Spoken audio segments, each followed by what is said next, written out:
महाराष्ट्राच्या राजकारणातला हिरा आणि महाराष्ट्राला आपल्या कुटुंबाप्रमाणे दररोज पहाटेपासून जे संध्याकाळपर्यंत ज्यांनी नागरिकांच्या कामासाठी हित जपण्याचं काम केलं, आमचे दादा म्हणजे अजितदादा. आज त्यांनी जाण्यामुळे त्यांच्या अनेक कार्यकर्त्याचं तर जीवन या ठिकाणी उद्ध्वस्त झालेलंच आहे. परंतु आज आपल्या माध्यमातून एक मागणी करत आहे कार्यकर्ता म्हणून.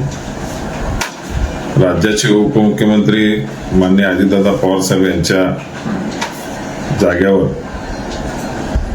दादांची पत्नी सुमित्राताई पवार यांना उपमुख्यमंत्री करावं अशी मागणी हे कार्यकर्ता म्हणून मी आपल्या माध्यमातून या ठिकाणी करत आहे. कारण का आज दादा नाहीत आपल्यात, दादाच्या जाण्यामुळे तर नुकसान झालेलं आहे. परंतु एक महाराष्ट्रातल्या कार्यकर्त्यांना की दादाच्या ठिकाणी